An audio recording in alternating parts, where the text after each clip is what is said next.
All right. Am I good? Am I golden?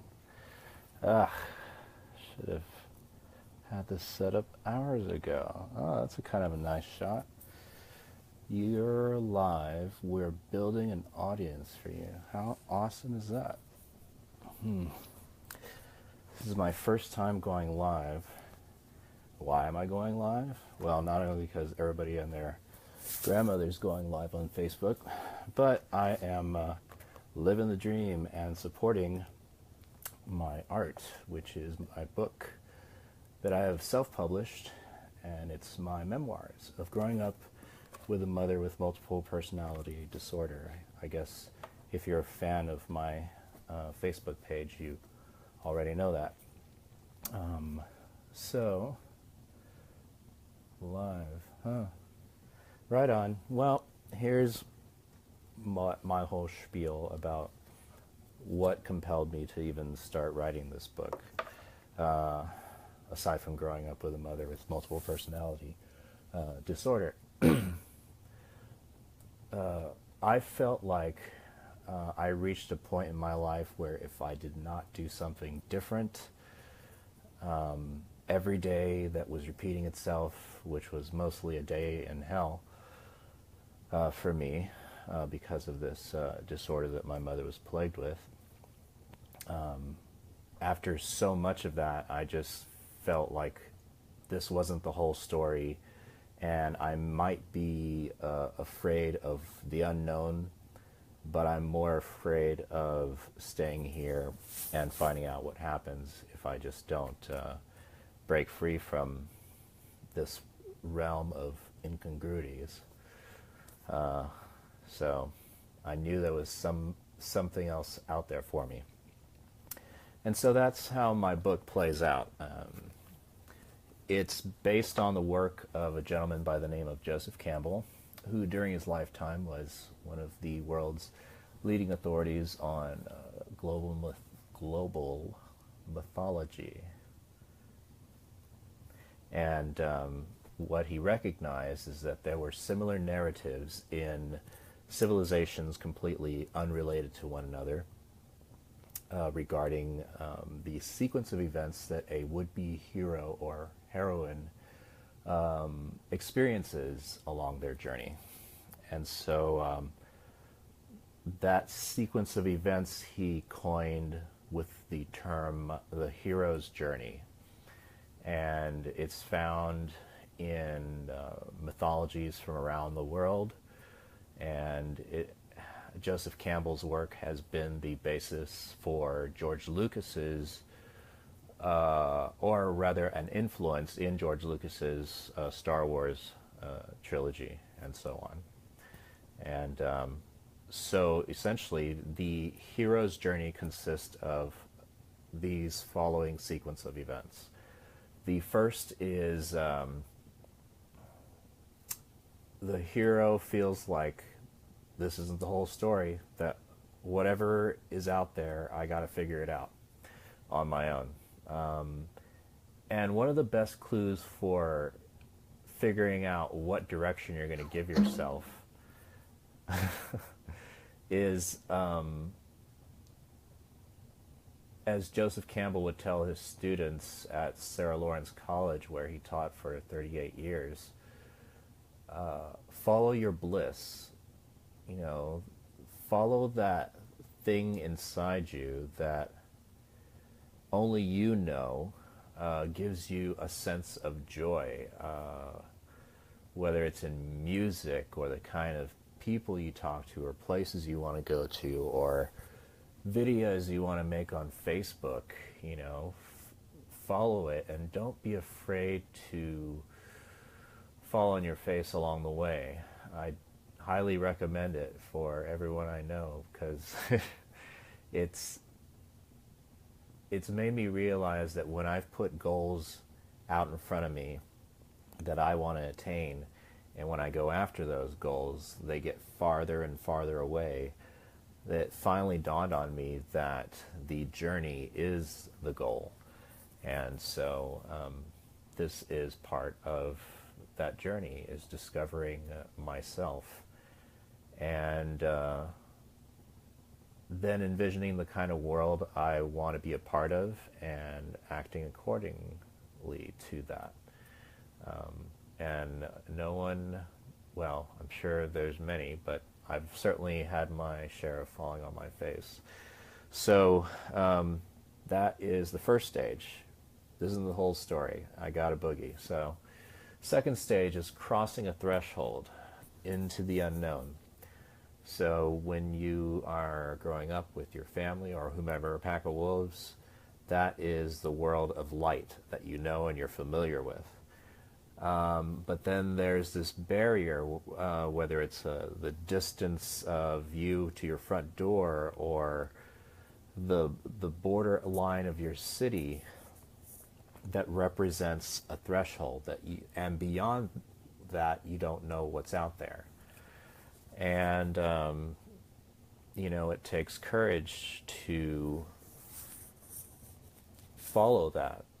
But when you're really struck by something that just really gets you in the gut, and you're lucky enough to be a little bit dumb like I was, or every wise man started off not so wise. So just like every sinner has a future and every saint has a past, and we're all getting there on our own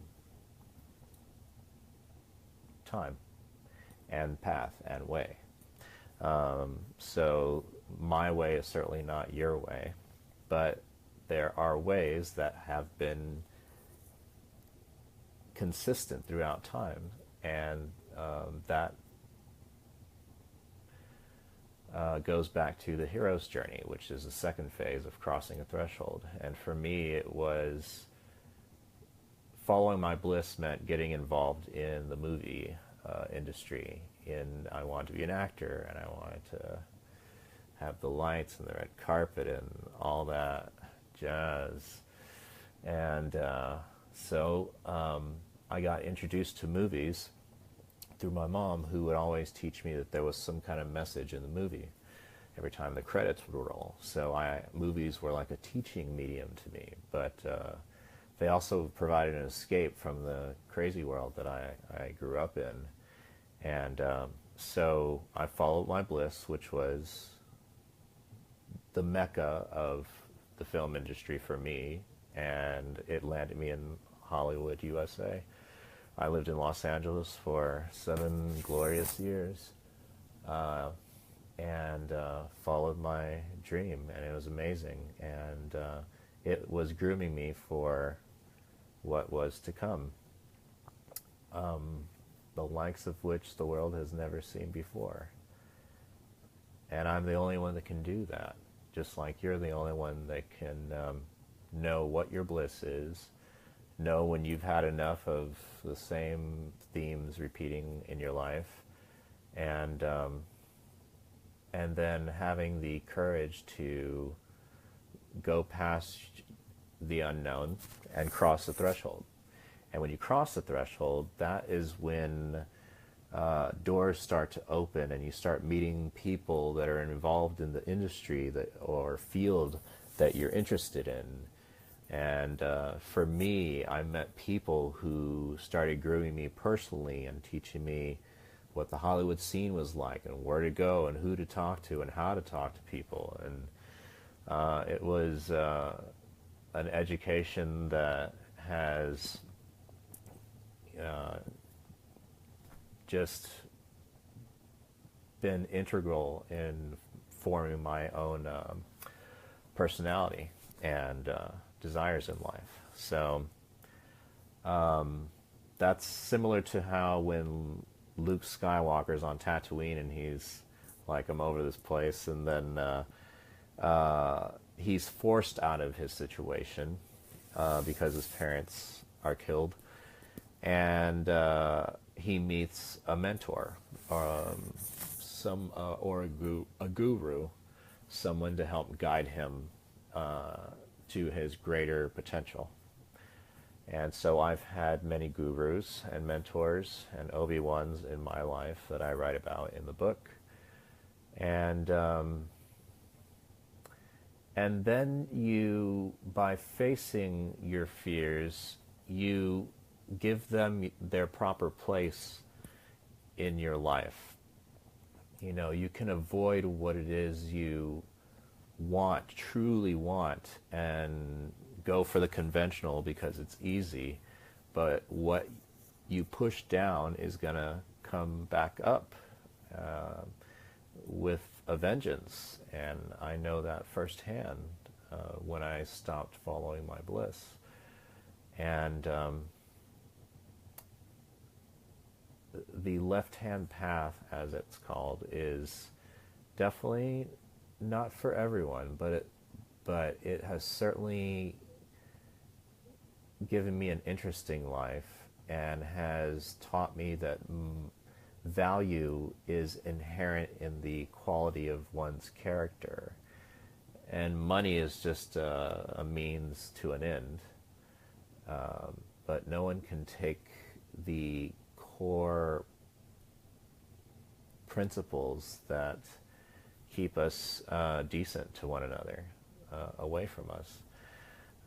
So that's the hero's journey, essentially. It's departure, fulfillment, you know, meeting these mentors, and when they challenge you, you then take on things that you didn't know you were interested in, and or start a hobby that you always dreamt about, or you know, whatever the risk, you can live such a meager life because it's that passion, that excitement.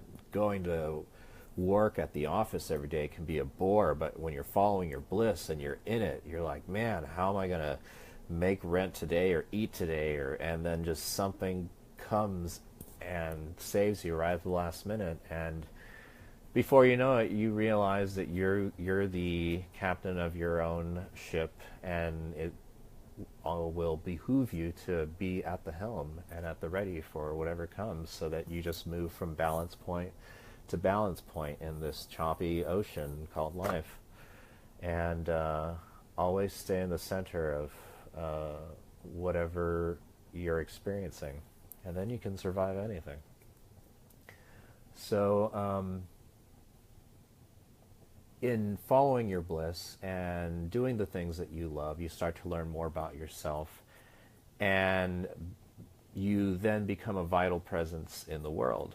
And there's no doubt about it. The presence of a vital person vitalizes, and I've seen it and I've experienced it. I've been among some of the greats in Hollywood. Gosh, I'll never forget, I met Al Pacino at an elevator, and this guy was exuding this kind of energy that was just palpable, but just like strong. Oh, it was amazing. I'll never forget it. Way to go, Al. Hey, I have a viewer. Sweet. Had a viewer. Hey, easy come, easy go. Which is a good meditation. Everything that comes into being goes out of being, but it's the silence that is the most important thing, that's constant.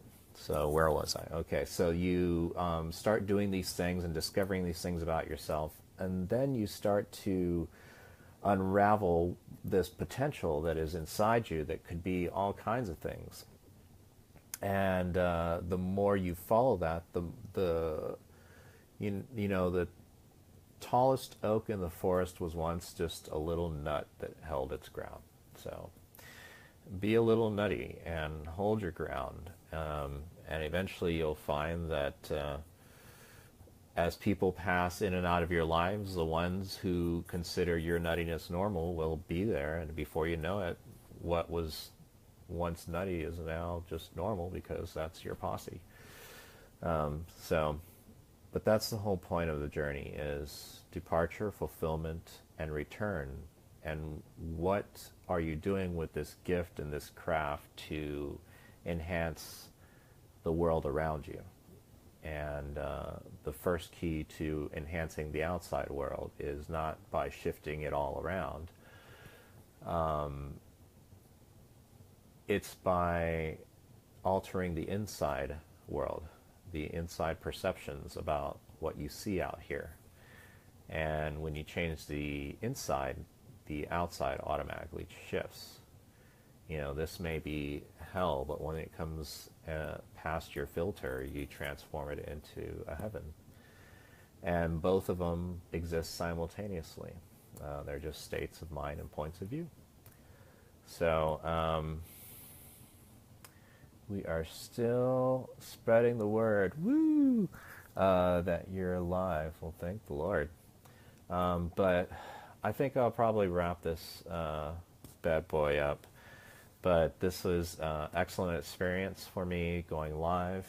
Thank you to whomever tuned in, and I look forward to continuing this conversation. Again, if you have any questions about the book, the multiple personality disorder, myself, or anything that you're experiencing in your life that you perhaps want a little clarity on, I'm not a guru of sorts, but I'm someone who's